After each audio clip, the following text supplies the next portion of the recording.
സുനീതി തുടരുകയാണ്. പ്രിയപുത്ര, അതുകൊണ്ട് നീയും ആശ്രിതവത്സലനും സർവാഭീഷ്ടദായകനുമായ ആ ഭഗവാനെ തന്നെ ഭജിക്കുക. സുരുചിയുടെ ധാർഷ്ട്യവും അവജ്ഞയും കലർന്ന വാക്കുകളിൽ നിന്ന് സാരോപദേശത്തെ എടുക്കുകയാണ്. എന്നിട്ട് ആ വാക്കുകളുടെ പശ്ചാത്തലത്തിൽ ചുറ്റുപാടുകളിലുമുള്ള ശ്രേഷ്ഠരായവരെ നോക്കുമ്പോൾ ആ വാക്കുകളുടെ അർത്ഥപൂർണത വ്യക്തമാകുകയാണ്. ശ്രേഷ്ഠരായി നിൽക്കുന്നവരെ നോക്കുകയാണ്. ബ്രഹ്മദേവൻ, അദ്ദേഹത്തിൻ്റെ ശ്രേഷ്ഠതയ്ക്ക് കാരണം ഈശ്വര പാദാരവിന്ദ ഭജനം. സ്വയംഭുവ മനു, അദ്ദേഹത്തിൻ്റെ ശ്രേഷ്ഠതയ്ക്ക് കാരണം ഈശ്വര പദഭജനം. ഭേദഭാവനയില്ലാതെ ഭജിച്ചു. അതുകൊണ്ടല്ലയോ പ്രിയപുത്ര, നീയും ആശ്രിതവത്സലനും സർവാഭീഷ്ടദായകനുമായ ആ ഭഗവാനെ തന്നെ ഭജിക്കുക. ഫലാപേക്ഷയുള്ള സകാമ ഭക്തന്മാർക്കു മാത്രമല്ല, മോക്ഷേച്ഛുക്കളായ നിഷ്കാമ ഭക്തന്മാരും ആ പാദപങ്കജത്തെ തന്നെയാണ് ആശ്രയിക്കുന്നത്. എല്ലാവരും സകാമരായാലും നിഷ്കാമരായാലും ഭഗവാനെ തന്നെയാണ് ആശ്രയിക്കുന്നത്. അദ്ദേഹമാകട്ടെ സർവാഭീഷ്ടപ്രദായകനാണ്. നിഷ്കാമന്മാർക്ക് മുക്തിയെയും സകാമന്മാർക്ക് അവർക്ക് ആഗ്രഹമുള്ളതിനെയും അദ്ദേഹം കൊടുക്കുന്നു. അദ്ദേഹം ഇവരെ തമ്മിൽ നിരൂപിക്കുന്നില്ല. ഒരാൾ ശ്രേഷ്ഠൻ, മറ്റേയാൾ നിഷ്കാമൻ, ശ്രേഷ്ഠൻ, സകാമൻ, മോശം, അങ്ങനെയൊന്നും അദ്ദേഹം പറയുന്നില്ല. അദ്ദേഹത്തെ സംബന്ധിച്ചിടത്തോളം നിഷ്കാമരും സകാമരും തുല്യര് തന്നെയാണ്.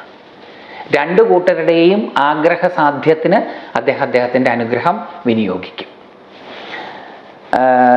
ഫലാപേക്ഷയുള്ള സകാമ ഭക്തന്മാർക്ക് മാത്രമല്ല, ഫലാപേക്ഷയില്ലാത്ത മോക്ഷേച്ഛുക്കളായ നിഷ്കാമ ഭക്തന്മാരും ആ പാദപങ്കജത്തെ തന്നെയാണ് ആശ്രയിക്കുന്നത്.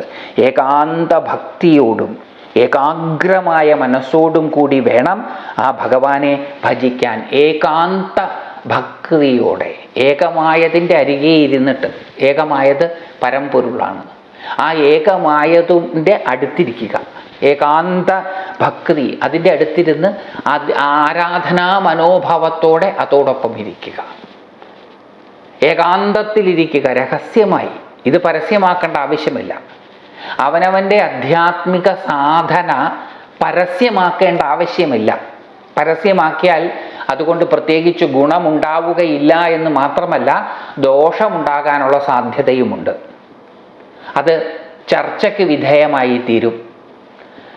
പലതരത്തിൽ അറിവുകളുടെ ആധിക്യവും കുറവുമുള്ളവർ അതിനെ ചർച്ച ചെയ്യും. അവസാനം അത് ബുദ്ധിമുട്ടുണ്ടാക്കും. അതുകൊണ്ട് അവരവരുടെ ഈശ്വരാരാധന ഏകാന്തമായിരിക്കണം, രഹസ്യമായിരിക്കണം. അത് നമ്മളും നമ്മുടെ ഉപാസ്യ ദേവതയും മാത്രം അറിഞ്ഞാൽ മതി, അത് പരസ്യപ്പെടുത്തേണ്ടെന്ന ആവശ്യമില്ല. ഏകാന്ത ഭക്തിയോടും ഏകമായതിനോട്, പരമമായതിനോടുള്ള ഭക്തിയോടും ഏകാഗ്രമായ മനസ്സോടും കൂടി. ഇപ്പം ഇന്ദ്രിയങ്ങളിൽ മനസ്സ് ചിന്നിച്ചിതറ കിടക്കുകയാണ്. ബഹുഅഗ്രങ്ങളാണ് ഇപ്പം മനസ്സ്. അതുകൊണ്ട് അത് പെരുവഴിയിലുമാണ്. അതിനെ ഏകാഗ്രമാക്കണം. ഏകാഗ്രമായ മനസ്സോടും കൂടി വേണം ആ ഭഗവാനെ ഭജിക്കാൻ. ഇപ്പം രണ്ട് കണ്ടീഷനാണ് ഇവിടെ പറയുന്നത്. ഏകാന്ത ഭക്തിയോടും ഏകാഗ്ര മനസ്സോടും. ഏകമായതിനോട് ഉള്ള ഭക്തി, ആരാധനാ മനോഭാവം, ആ മനോഭാവമാണ് പ്രധാനം. ആ ആരാധനയാണ് പ്രധാനം. അത് ഹൃദയത്തിൻ്റെ ആർദ്രതയാണ്. ആ ആർദ്രമായ പരമമായതിനോട് ആർദ്രമായ ഹൃദയത്തോടും ഏകാഗ്ര മനസ്സോടും കൂടി ഭഗവാനെ ഭജിക്കുക. പ്രാണായാമാദികൾ കൊണ്ട് മനസ്സിനെയും ഇന്ദ്രിയങ്ങളെയും അടക്കി നിർത്തി നിർമ്മലമായ ചിത്തത്തോടെ ഭഗവാനെ തന്നെ ധ്യാനിച്ചുറപ്പിച്ച് ഭജിച്ചാലും. 5 വയസ്സുകാരനായ മകനോട് ഒരമ്മ പറഞ്ഞു കൊടുക്കുകയാണ്. അതുകൊണ്ടാണ് ഈ നാട്ടിൽ ധ്രുവന്മാർ ഉണ്ടായത്. ഇപ്പോൾ ഇങ്ങനെയുള്ളവർ ഇല്ലാത്തത് കൊണ്ടായിരിക്കാം ധ്രുവന്മാർ ഇപ്പോൾ ഉണ്ടാകാത്തത്. പ്രാണായാമാദികൾ കൊണ്ട് മനസ്സിനെയും ഇന്ദ്രിയങ്ങളെയും അടക്കി നിർത്തി. മഹാഭാഗവതം വാസ്തവത്തിൽ സാഖ്യയോഗാധിഷ്ഠിതമാണ്. ഇതിൽ പറയുന്ന കാര്യങ്ങളെല്ലാം സാഖ്യയോഗ ശാസ്ത്രങ്ങൾക്ക് അനുസരിച്ചിട്ട് വേണം മനസ്സിലാക്കാൻ. അപ്പോൾ ഇവിടെ അമ്മ പറഞ്ഞു കൊടുക്കുകയാണ് 5 വയസ്സുകാരനായ മകനോട്, പ്രാണായാമാദികൾ കൊണ്ട് മനസ്സിനെയും ഇന്ദ്രിയങ്ങളെയും അടക്കി നിർത്തി നിർമ്മലമായ ചിത്തത്തോടെ. മനസ്സിനെ അടക്കി നിർത്തുക എന്ന് പറഞ്ഞാൽ എന്താ അർത്ഥം? ചിന്തകളുടെ ബാഹുല്യത്തെ കുറയ്ക്കുക, ശ്വാസോച്ഛ്വാസത്തെ ശ്രദ്ധിക്കുക വഴി ചിന്തകളുടെ ആധിക്യം കുറയും. അങ്ങനെ ചിന്തകളുടെ ആധിക്യം കുറഞ്ഞാൽ ചിത്തം, മനസ്സ്, ബുദ്ധി, അഹങ്കാരം അത് നിർമ്മലമായി തീരും. അങ്ങനെ ആ നിർമ്മലമായ ചിത്തത്തിൽ ഭഗവാനെ ധ്യാനിച്ച് ഉറപ്പിച്ച് ഭജിച്ചാലും, അവിടെ ധ്യാനിച്ച് ഉറപ്പിച്ച് നിർത്തിയിട്ട് ഭജിക്കണം. കുഞ്ഞേ, താമരപ്പൂവിതൾ പോലെ മനോജ്ഞമായ നേത്രങ്ങളോടുകൂടിയ ആ ഭഗവാനെ അല്ലാതെ മറ്റാരെയും നിന്റെ സങ്കടം തീർത്തനുഗ്രഹിക്കാൻ സാമർഥ്യമുള്ളവനായി ഞാൻ കാണുന്നില്ല. സുനീതി ഒരു രാജകുമാരിയാണ്. രാജപത്നിയായി തീരുന്നതിന് മുമ്പ് അവരൊരു രാജകുമാരിയാണ്. അവർക്കും ഉണ്ട് അച്ഛനും അമ്മയും. അവർക്കും വേണമെങ്കിൽ ഉപയോഗിക്കാൻ സ്വാധീനങ്ങളുണ്ട്. ഉത്താനപാദൻ്റെ മന്ത്രിസഭയിൽ തന്നെ സുനീതിക്ക് അനുകൂലമായിട്ടുള്ള മന്ത്രിമാരും ഉണ്ടായേക്കാം. അവരെയെല്ലാം സ്വാധീനിച്ച് രാജാവിൻ്റെ അടുത്ത് ഒരു അപേക്ഷ സമർപ്പിച്ച് മകനെ വേണമെങ്കിൽ മടിയിലിരുത്തിക്കാം. സാധാരണക്കാരുടെ സ്വാധീനം ഉപയോഗിച്ച് നേടുന്ന കാര്യങ്ങൾ ശാശ്വതമായതല്ല. അതുകൊണ്ട് ഈ അമ്മ തിരിച്ചറിയുകയാണ്, ശാശ്വതമായ നേട്ടം സാക്ഷാൽ പരമ്പൊരുളിനെ ഉപാസിച്ച് കിട്ടുന്നത് മാത്രമാണ്. നമ്മളോട് വ്യാസം ഭഗവാൻ പറഞ്ഞു തരികയാണ്, നമ്മുടെ സങ്കടം, നമുക്കും പലതരത്തിലുള്ള സങ്കടങ്ങളുണ്ട്. ആ സങ്കടങ്ങളൊക്കെ തീർക്കാൻ നമ്മളും സാധാരണക്കാരായിട്ടുള്ള മനുഷ്യരെയാണ് ആശ്രയിക്കുന്നത്. അവർ വലിയ വലിയ പൊസിഷനിലിരിക്കുന്നവരായിരിക്കാം, പക്ഷെ അവരും സാധാരണക്കാർ തന്നെയാണ്. എത്ര വലിയ പൊസിഷനിലിരിക്കുന്നവർ പോലും സാധാരണക്കാരാണ്. ആ സാധാരണക്കാരായിട്ടുള്ള മനുഷ്യരുടെ സ്വാധീനം ഉപയോഗിച്ച് തീർക്കപ്പെടുന്ന സങ്കടം താത്കാലികം മാത്രമാണ്, ശാശ്വതമായ പരിഹാരമാവുകയില്ല. ശാശ്വതമായ സങ്കട നിവൃത്തിക്ക് ഈശ്വര പാദാരവിന്ദ ഭജനം തന്നെയാണ് ഉത്തമം. എന്തുമായിക്കൊള്ളട്ടെ നിങ്ങളുടെ പ്രശ്നം, അതിനുള്ള പരിഹാരം ഈശ്വരാരാധനയാണ്. ഈശ്വരാരാധനയിലൂടെ പരിഹരിക്കാൻ പറ്റാത്തതായിട്ടുള്ള പ്രശ്നം ഇല്ല. അതുകൊണ്ട് എവിടെയും പോകേണ്ട ആവശ്യമില്ല. നിങ്ങളുടെ പ്രശ്നം എന്തുമായിക്കൊള്ളട്ടെ, ഈശ്വരനെ ഭജിക്കുക. ഒരാളെയും കാണേണ്ട ആവശ്യമില്ല. ഒരു ഗ്രഹത്തിനെയും പ്രീതിപ്പെടുത്തേണ്ട ആവശ്യമില്ല. പരമ്പൊരുളിനെ ആശ്രയിക്കുക. കുഞ്ഞേ, താമരപ്പൂവിതൾ പോലെ മനോജ്ഞമായ നേത്രങ്ങളോടുകൂടിയ ആ ഭഗവാനെയല്ലാതെ മറ്റാരെയും നിന്റെ സങ്കടം തീർത്തനുഗ്രഹിക്കാൻ സാമർഥ്യമുള്ളവനായി ഞാൻ കാണുന്നില്ല. കാരണം ബ്രഹ്മാവ് തുടങ്ങിയ മറ്റു ദേവന്മാർ ഏതൊരു ഈശ്വരിയുടെ അനുഗ്രഹം കിട്ടാൻ ആഗ്രഹിക്കുന്നുവോ, കയ്യിൽ താമരപ്പൂവും പിടിച്ചുകൊണ്ടിരിക്കുന്ന ആ സാക്ഷാൽ ശ്രീദേവി ശ്രീഹരിയെ മാത്രമേ ഭജിക്കുന്നുള്ളൂ. കാരണം പറയുകയാണ്, എന്തുകൊണ്ടാണ് ഈ താമരപ്പൂവിതൾ പോലെ മനോജ്ഞമായ നേത്രങ്ങളോടുകൂടിയ ഭഗവാനെ അല്ലാതെ വേറെ ആരെയും നിന്റെ സങ്കടം തീർത്തനുഗ്രഹിക്കാൻ സാമർഥ്യമുള്ളവരായി കാണുന്നില്ല? എന്താ കാരണം എന്ന് പറയുകയാണ്. കാരണം ബ്രഹ്മാവ് തുടങ്ങിയ ഏറ്റവും ടോപ്പ് പൊസിഷനിൽ നിൽക്കുന്നത് ബ്രഹ്മാവാണ്. അതിന് താഴെയാണ് സ്വയംഭുവ മനുവാദികൾ. ഏറ്റവും സുപ്പീരിയർ പൊസിഷൻ അലങ്കരിക്കുന്നത് ബ്രഹ്മാവ്. ആ ബ്രഹ്മാവ് ഏറ്റവും കൂടുതൽ ആഗ്രഹിക്കുന്നത് ഐശ്വര്യമാണ്, ധനമാണ്, ധാരാളിത്വമാണ്. എല്ലാം അബണ്ടൻസിലുണ്ടാകണമെന്നാണ് ആഗ്രഹിക്കുന്നത്. അതിന് അവർ ആരെയാണ് ആരാധിക്കുന്നത്? താമരപ്പൂവും കയ്യിലേന്തി നിൽക്കുന്ന ശ്രീദേവിയെ, പാൽക്കടൽ നന്ദിനിയായ മഹാലക്ഷ്മിയെ. ആ മഹാലക്ഷ്മിയെയാണ് എല്ലാവരും ആരാധിക്കുന്നത്. അങ്ങനെയല്ലേ എന്നും? ഏത് പൊസിഷനിലുള്ളവരുമായിക്കൊള്ളട്ടെ, ഒരു പൊസിഷനും ഇല്ലാത്തവരുമായിക്കൊള്ളട്ടെ, അവരുടെ ആഗ്രഹം എന്താ? മഹാലക്ഷ്മി വേണം എന്നാണ്. പല രീതിയിൽ മഹാലക്ഷ്മിയെ തങ്ങളുടേതാക്കാൻ ആഗ്രഹിക്കുന്നു. ആ മഹാലക്ഷ്മി ആരെ ആരാധിക്കുന്നത്? ആ മഹാലക്ഷ്മി ഭഗവാനെ തന്നെയാണ് സങ്കട നിവൃത്തിക്കായി ആരാധിക്കുന്നത്. അതുകൊണ്ട് ആരെയാണ് ആരാധിക്കേണ്ടത്? മഹാലക്ഷ്മിക്ക് പോലും ആരാധ്യനായി തീരുന്ന ഭഗവാന്റെ പാദാരവിന്ദങ്ങളെയാണ് ആരാധിക്കേണ്ടത്. ബ്രഹ്മാവ് തുടങ്ങിയ മറ്റു ദേവന്മാർ ഏതൊരു ഈശ്വരിയുടെ അനുഗ്രഹം കിട്ടാൻ ആഗ്രഹിക്കുന്നുവോ, കയ്യിൽ താമരപ്പൂവും പിടിച്ചുകൊണ്ടിരിക്കുന്ന ആ സാക്ഷാൽ ശ്രീദേവി ശ്രീഹരിയെ മാത്രമേ ഭജിക്കുന്നുള്ളൂ. അതുകൊണ്ട് സർവശ്രേഷ്ഠനായ ആ ഭഗവാനെ തന്നെ സങ്കട നിവൃത്തിക്കായി നീ ഭജിച്ചുകൊള്ളുക. ഇവിടെ ഈ ഭഗവാനല്ലാതെ വേറെ ആരെയെങ്കിലും ആശ്രയിച്ചാൽ നിന്റെ പ്രശ്നം തീരുമോ എന്നുള്ളതും കൂടി സുനീതി ചിന്തിക്കുകയാണ്. അപ്പം ഒരു കാര്യം ചെയ്യാൻ പുറപ്പെടുന്നതിന് മുമ്പ് അതു തന്നെയാണ് ചെയ്യേണ്ടത് എന്ന് സാമാന്യമായി ഉറപ്പിക്കുകയാണ് ഇവിടെ ചെയ്യുന്നത്. മൈത്രേയ മുനി തുടർന്ന് പറയുകയാണ്. മൈത്രേയ ഉവാച, മൈത്രേയ മുനി പറഞ്ഞു ഇപ്രകാരം തൻ്റെ ആഗ്രഹം സാധിച്ചെടുക്കാൻ പറ്റിയ മാർഗത്തെ വെളിപ്പെടുത്തിക്കൊണ്ട് മാതാവ് പറഞ്ഞ വാക്കുകൾ ശ്രദ്ധാപൂർവം ശ്രവിച്ച ധ്രുവകുമാരൻ ബുദ്ധിപൂർവം മനസ്സിനെ നിയന്ത്രിച്ച് ശ്രീഹരിയെ ഭജിക്കാൻ നിശ്ചയിച്ചുകൊണ്ട് പിതാവിൻ്റെ രാജധാനി വിട്ടുപോയി. അപ്പം അമ്മയുടെ വാക്കുകൾ കേട്ടിട്ട് മകൻ രാജധാനി വിട്ടു പോവുകയാണ്, വീട് വിട്ടു പോവുകയാണ്. വെറുതെയല്ല സുനീതിയെ ബുദ്ധിമതി എന്ന് വിശേഷിപ്പിച്ചത്. ബുദ്ധിയുള്ളവർ മക്കളോട് ഇങ്ങനെയാണ് പറഞ്ഞു കൊടുക്കുക. ഇപ്രകാരം തൻ്റെ ആഗ്രഹം സാധിച്ചെടുക്കാൻ പറ്റിയ മാർഗത്തെ വെളിപ്പെടുത്തിക്കൊണ്ട് മാതാവ് പറഞ്ഞ വാക്കുകൾ, സുരുചിയുടെ വാക്കുകളിൽ, കാലുഷ്യം കലർന്ന വാക്കുകളിലെ സാരോപദേശം ചെകഞ്ഞെടുത്ത് മനസ്സിലാക്കി സുനീതി എന്ന മാതാവ് പറഞ്ഞ വാക്കുകൾ ശ്രദ്ധാപൂർവം ശ്രവിച്ച, വളരെ പ്രധാനപ്പെട്ടതാണ്. നമ്മളെപ്പം ശ്രവിച്ചു എന്ന് കേൾക്കുമ്പോഴും അതിൻ്റെ കൂടെ കേൾക്കുന്നുണ്ട്, ശ്രദ്ധാപൂർവം ശ്രവിച്ച്. ഈ ശ്രദ്ധാപൂർവം ശ്രവിക്കുക എന്ന് പറഞ്ഞാൽ എന്താ ഉദ്ദേശിക്കുന്നത്?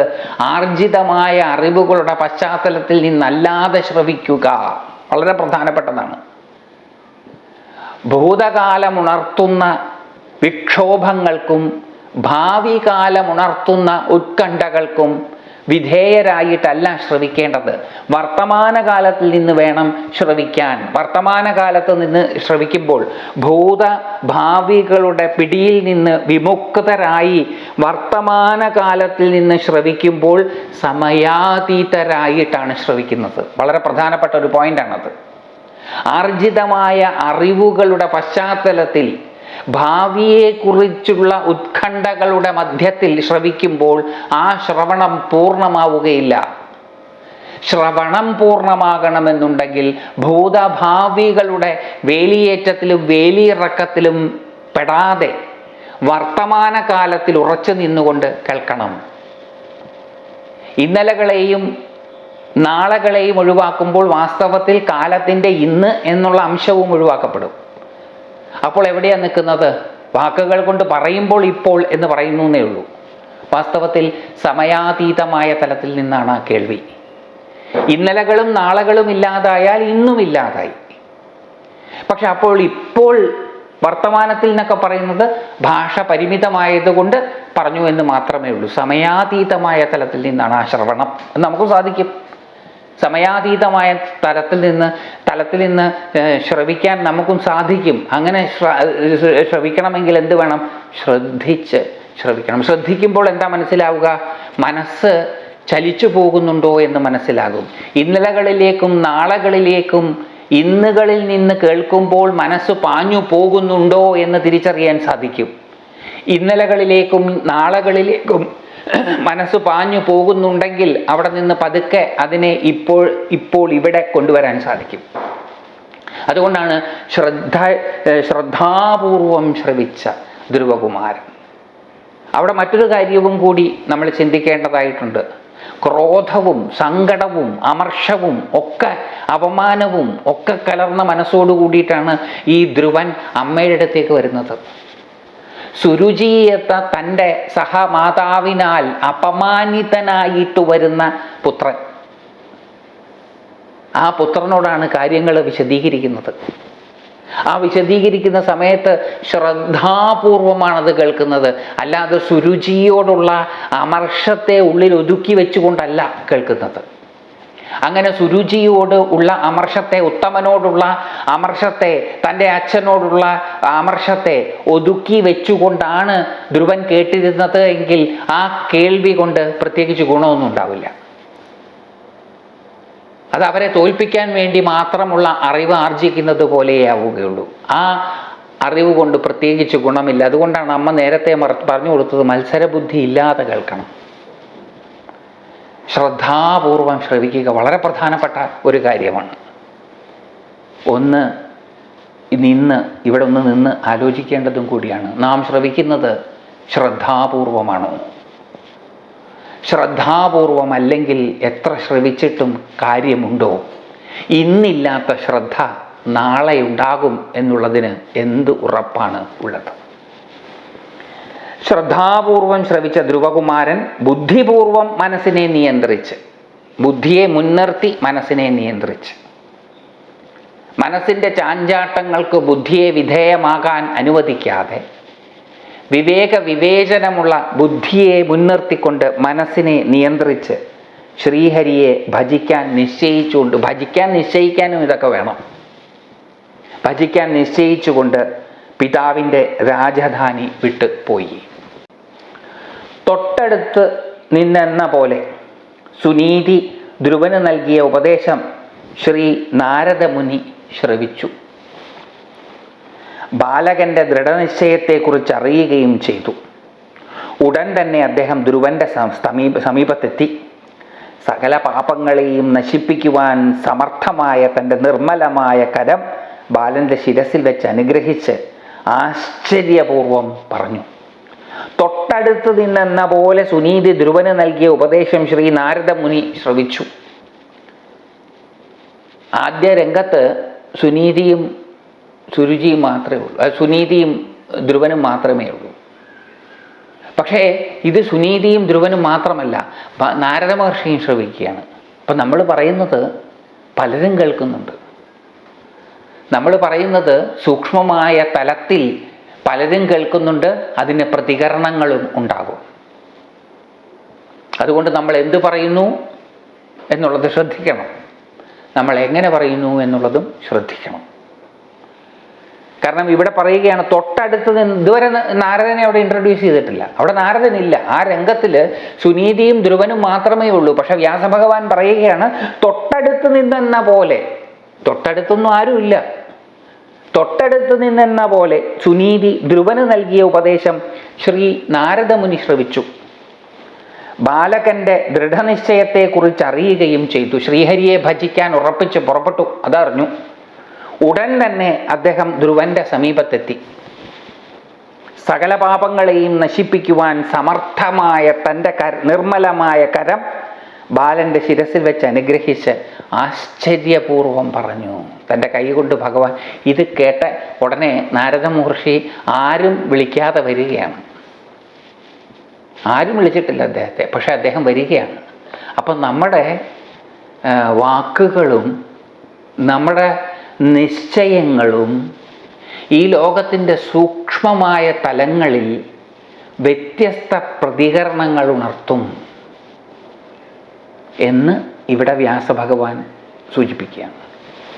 അതുകൊണ്ട് ശ്രദ്ധിക്കണം നമ്മൾ എന്ത് പറയുന്നു, എന്ത് ചിന്തിക്കുന്നു, എന്ത് ചെയ്യുന്നു എന്നുള്ളതിനെക്കുറിച്ചൊക്കെ.